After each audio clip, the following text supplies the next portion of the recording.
할렐루야. 이 시간도 하나님께서 여러분을 위해 예비하신 은혜가 여러분의 심령마다 차고 넘치게 되시기를 주의 이름으로 축원합니다. 지난 주일에 우리는 우리가 하나님을 믿는 근본적인 이유와 목적이 무엇인가, 우리는 하나님께 무엇을 기대하고 있는가라고 하는 그런 질문들에 대해서 함께 생각해 보았습니다. 하나님께서 모세에게 말씀하셨죠. 이스라엘 백성들 데리고 가나안 땅으로 올라가라. 내가 너희 앞을 가로막는 모든 대적들을 다 물리쳐 주겠다. 그 땅을 너희에게 주겠다. 그런데 이어서 폭탄 선언을 하셨죠. 그러나 나는 너희와 함께 가지 않겠다.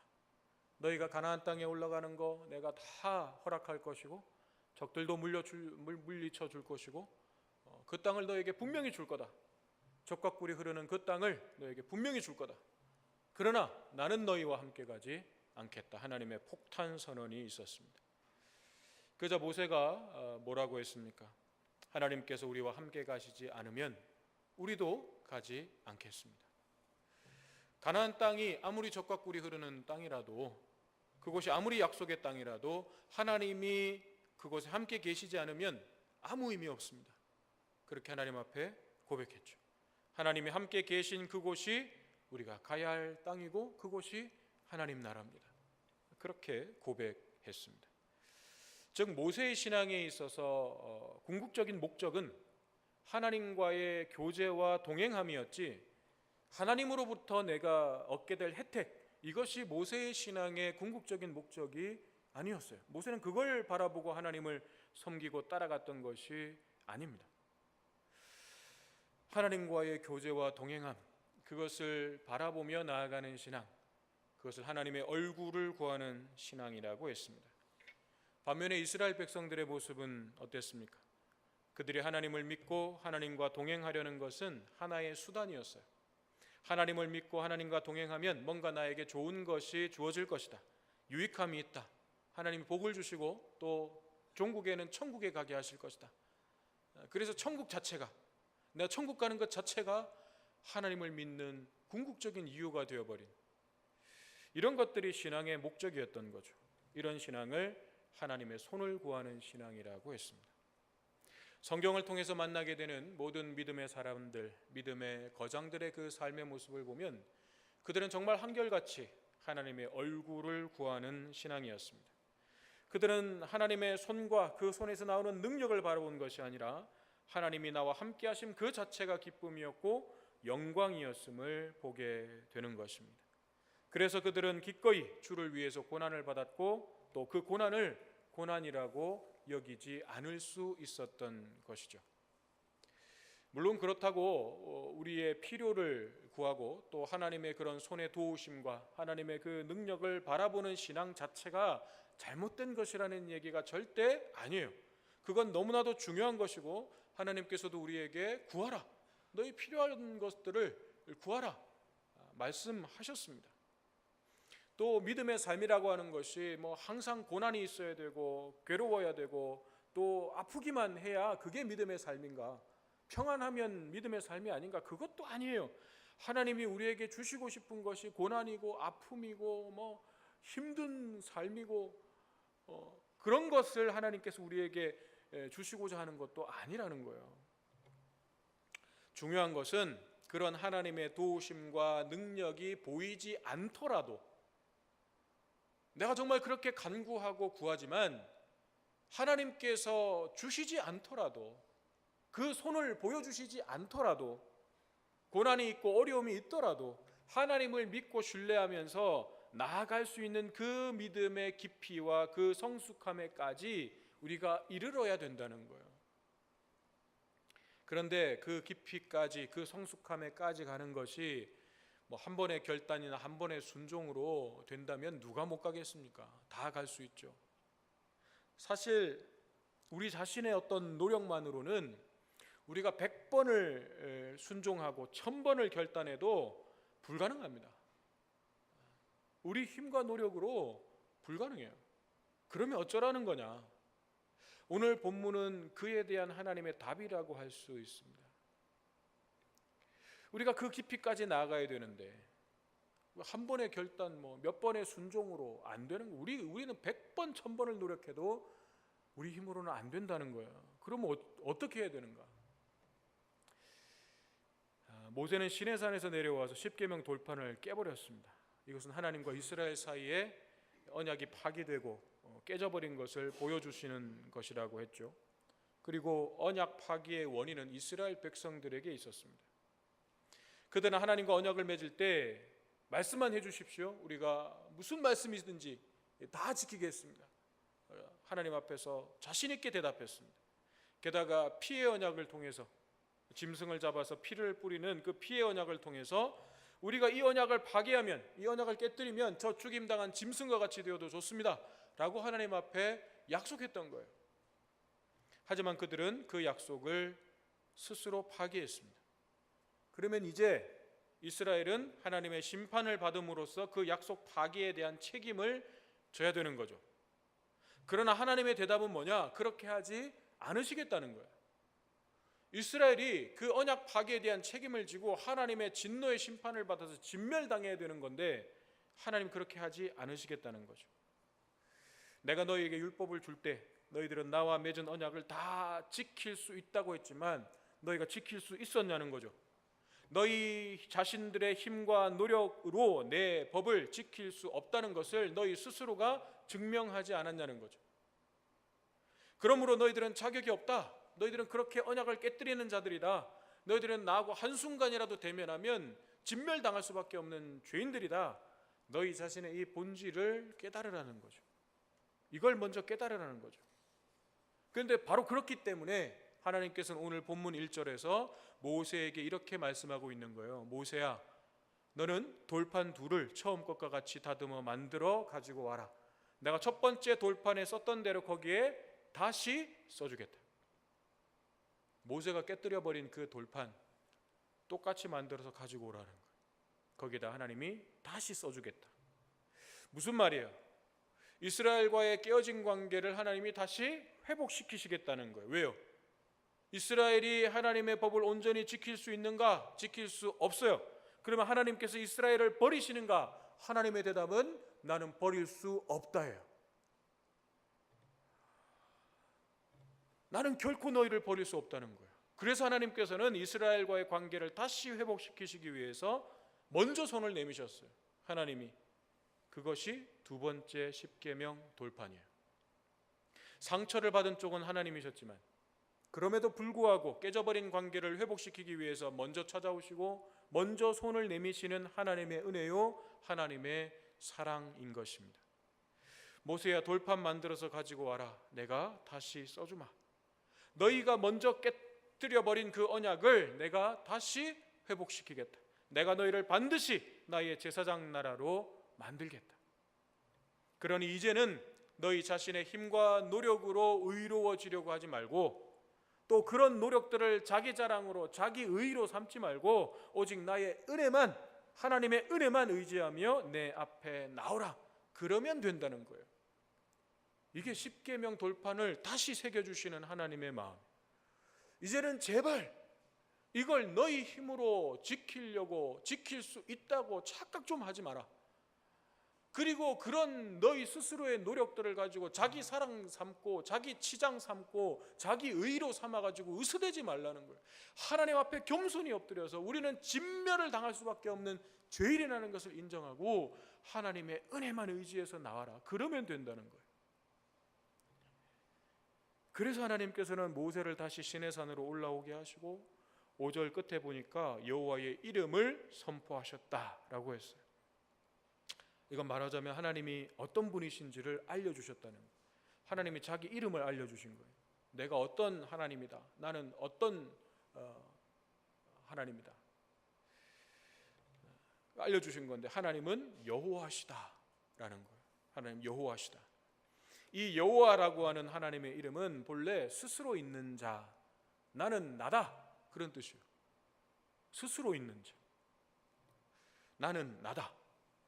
이 이름은 특히 하나님의 백성과 관계되는 어떤 구원, 하나님의 구원이라든지 언약의 성취라든지 그리고 그 하나님의 신실하심, 인자하심, 이런 것 것들과 관련해서 사용되는 이름이 여호와라는 이름이에요. 설교 노트에 히브리어가 적혀 있는데 무슨 그림 같잖아요. 오른쪽에서 왼쪽으로 읽는 거예요, 히브리어는.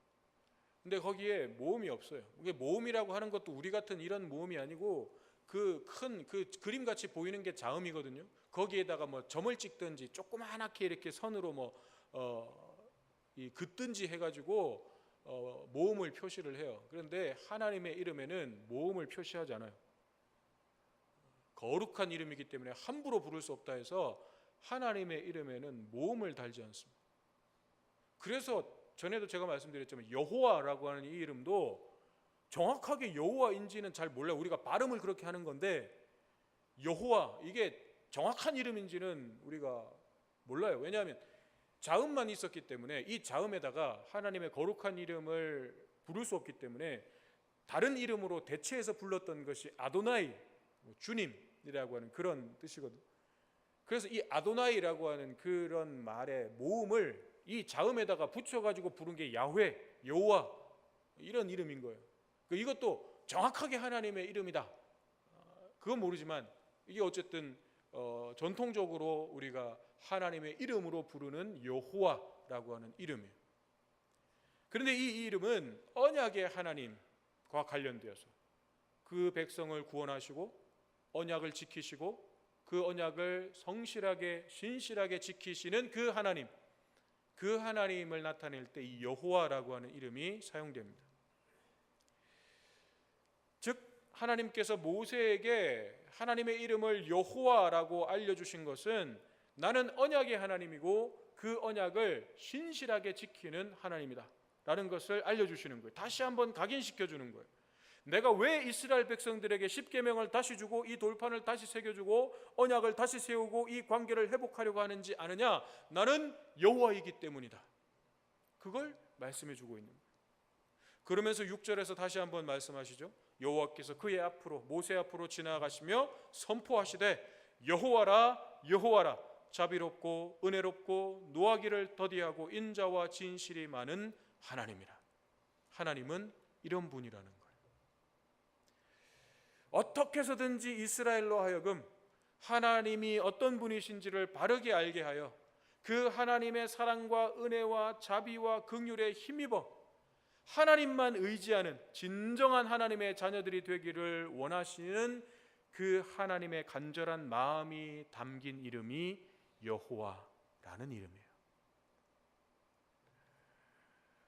하지만 우리가 성경을 통해서 이스라엘의 역사를 보아서 알듯이 이스라엘은 이후에도 끊임없이 하나님과의 언약을 깨뜨리고 하나님을 배신하죠. 그러나 하나님은 어떻게든 다시 돌아오게 하시려고 때로는 회초리도 드시고 고난을 주시기도 하고 때로는 하나님이 정말 간절하게 호소를 하고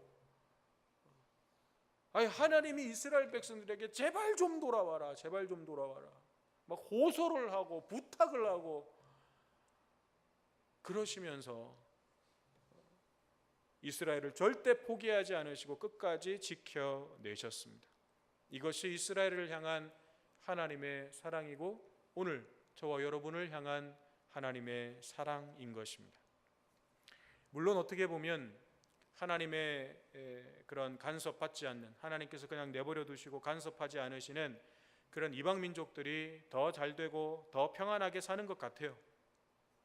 그러나 부모가 자녀를 책망하고 때로는 회초리를 드는 것은 아직 관심과 사랑이 있기 때문이라는 것을 생각한다면 하나님께서 내버려 두시고 포기해 버리시는 것이 가장 두려운 일이에요. 누군가 내게 관심을 가지고 계속해서 내가 뭔가 잘못된 선택을 할 때, 잘못된 길로 갈 때 옆에서 계속해서 이야기해주고 그게 듣기 싫고 잔소리고 그래서 정말 그 말에 귀를 닫아버리지만 그런데 누군가 나를 그렇게 이제는 더 이상 관심을 갖지 않고 내가 어떻게 되든 어디로 가든 뭘 하든 아무 신경 쓰지 않고 내버려두는 무관심, 사실은 그게 제일 두려운 거죠. 그렇다면 우리가 가장 두려워해야 될 것은 하나님이 우리를 그냥 내가 하고 싶은 대로 내버려 두시는 거예요. 하나님이 내게 고난을 주시고 아픔을 주시고, 그게 두려운 게 아니라 그냥 내버려 두시는 거, 그게 제일 두려운 거예요. 그렇기 때문에 어떤 사람이 예를 들어서 나는 하나님도 안 믿고 내 마음대로 살아도 잘 먹고 잘 사는데 하나님 믿는 당신보다 내가 훨씬 나은 것 같은데 라고 생각하는 사람이 있다면 참 어리석은 사람인 거죠. 여러분, 만약에 어떤 청년이 나는 맨날 외박하고 나는 맨날 내 마음대로 해도 우리 부모님이 아무 소리도 안 하셔, 그걸 자랑처럼 막 이야기를 한다고 하면 여러분 뭐라고 해주고 싶으시겠어요? 야, 니 진짜 좋겠다. 얼마나 자유롭니? 네 마음대로 할 수 있고 부모님이 네가 뭘 어떻게 하든 신경도 안 쓰고 상관도 안 하고 너 너무 좋겠다. 그럴 사람 있어요? 아이고, 저 찰떡선이 없는 것. 그러겠죠. 그런 거예요. 하나님은 너무 성실하시고 신실하셔서 하나님의 자녀들을 결코 내버려 두시지를 않습니다. 그래서 때로는 우리가 괴로운 거예요. 내가 조금만 딴 생각하고 조금만 다른 길로 가려고 하면 하나님은 계속해서 나를 몰아붙이십니다. 내가 피곤한 거예요. 피곤한 거예요. 하지만 그것이 바로 하나님의 은혜이고 자비인 것입니다. 그럼 하나님께서는 당신의 자녀들에게 그런 은혜와 자비를 언제까지 베푸시는가? 인자를 천대까지 베풀며 악과 과실과 죄를 용서하리라. 그러나 벌을 면제하지는 아니하고 아버지의 악행을 자손 3, 4대까지 보응하리라. 여기 보면 인자를 베풀되 벌을 면제하지는 아니하고 아버지의 악행을 자손 3, 4대까지 보응하리라, 그렇게 말씀하셨는데, 이것은 하나님은 죄에 대해서 그냥 넘어가시는 분이 아니라는 거예요. 하나님은 공의의 하나님이시기 때문에 죄를 묵인하거나 용납하실 수가 없어요. 그냥 그렇게 넘어가 버리시면 그건 하나님이 스스로 법을 깨버리시는 거예요. 그건 있을 수 없는 거예요. 그래서 하나님은 용서하시지만 그러나 죄에 대해서 반드시 그 책임을 지게는 하신다는 거죠. 그리고 아버지의 악행을 자손 3, 4대까지 보응한다라고 하는 것은 부모가 만약에 죄를 졌어요. 그러면 그 죄에 대해서 책임을 지게 하시는데 그걸 후손들에게까지 막 책임을 지게 하신다, 그런 의미가 아니라 부모의 죄의 결과와 그 영향력이 후손들에게 그만큼 강하게 영향을 끼친다는 거예요. 하나님이 막 그렇게 해서가 아니고 부모가 죄를 지으면 그걸 본 자녀들은 배우는 거예요. 그걸 배우는 거예요. 그게 흘러가는 거예요. 그거 죄의 결과는 계속해서 따라다니는 거예요. 근데 그게 3, 4대까지라는 거예요. 하나님은 그 안에 다시 돌이키신다는 거예요. 이게 은혜예요. 이게 은혜예요. 근데 우리는 이런 말씀을 보면 꼭 우리의 눈이 여기에 가요. 3, 4대까지 막 죄에 대해서 보응하신대. 앞에 봐야죠. 앞에 하나님이 말씀하시고자 하는 건 앞이죠. 인자를 베푸시는 건 몇 대까지? 1000대까지요. 그건 한이 없고 끝이 없고 경계가 없다는 거예요. 하나님이 용서하시고 우리가 죄를 돌이킬 때, 회개하고 돌이킬 때 우리의 죄를 용서하시고 인자와 은혜를 베푸시는 그것은 1000대. 그건 무한하다는 거예요. 하나님이 이걸 말씀하고 싶은 건데 우리는 3, 4대까지 막 하나님이 벌을 내리신대. 그것도 그런 의미가 아니에요.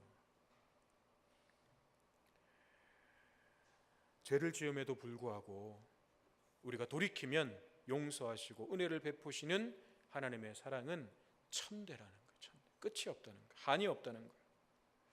죄에 대해서 징계는 하시겠지만 하나님은 자녀들을 결코 포기하지 않으신다는 것입니다.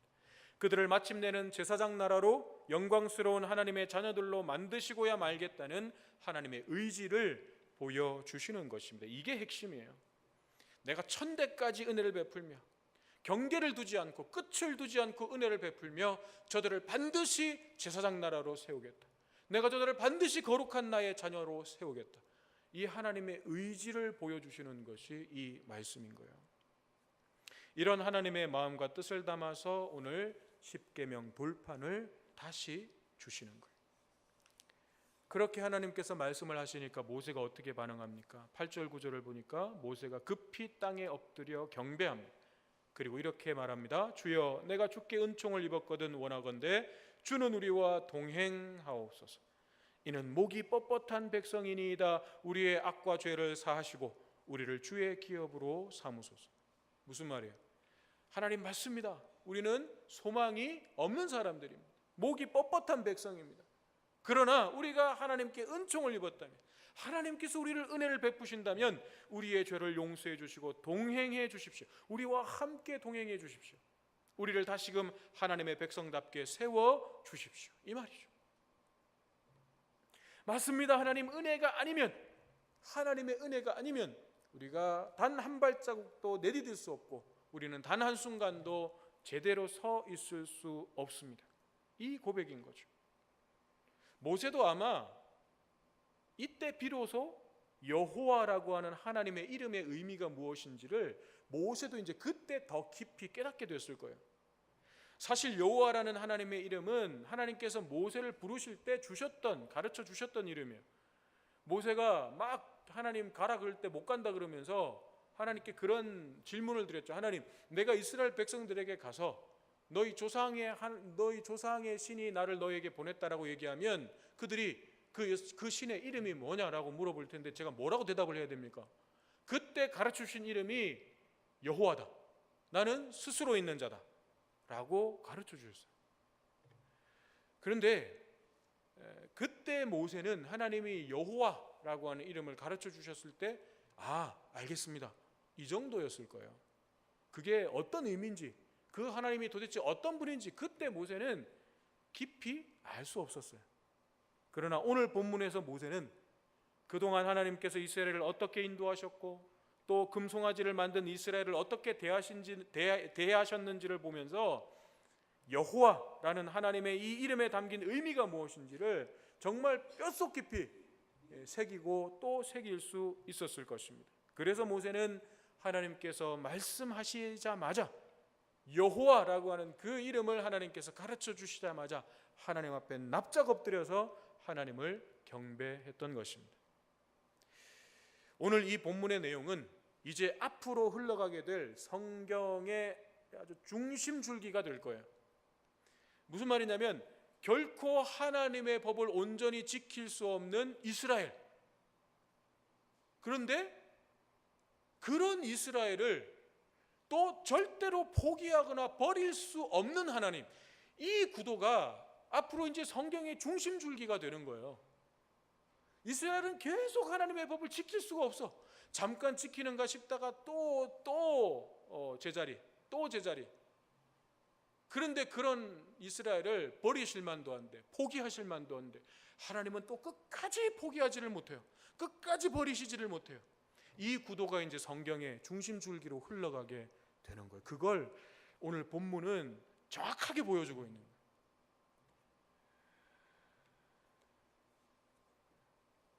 그런데 이 이스라엘과 하나님, 이 둘 사이에 결코 합쳐질 수 없는, 만날 수가 없는 거잖아요. 사실은 그 간극을 완전히 메워버린 사건이 바로 예수 그리스도의 탄생과 십자가인 거죠. 법을 안 지키는 이스라엘, 심판을 받을 수밖에 없는 이스라엘. 그런데 하나님은 그 이스라엘을 포기할 수가 없어요. 그러려면 근거가 있어야 돼요. 저것들을 내 거룩한 백성으로 삼을 근거가 있어야 되는 거예요. 공의의 하나님이시기 때문에 예수님이 그 근거를 마련해 주신 거죠. 하나님께서 우리에게 정말로 원하시는 것은 우리가 하나님을 위해서 얼마나 많은 것을 했느냐가 아니에요.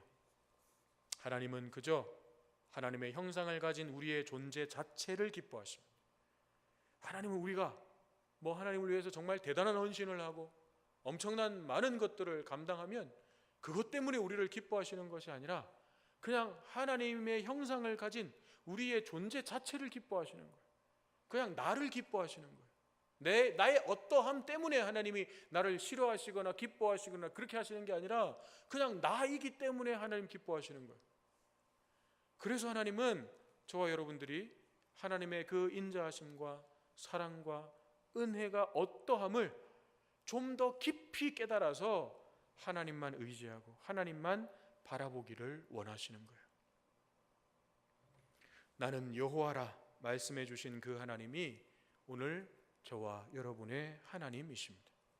그 여호와이신 하나님께서 임마누엘, 우리와 하나님이 함께 계시다, 임마누엘, 이 되신 사건이 예수님의 탄생이었어요. 이 놀라운 은혜와 사랑에 이제 우리 모두가 신실한 믿음의 삶으로 응답해야 하겠습니다. 그래서 여호와이시며 임마누엘이신 하나님과 동행하는 우리의 복된 삶이 되시기를 주님의 이름으로 축원합니다.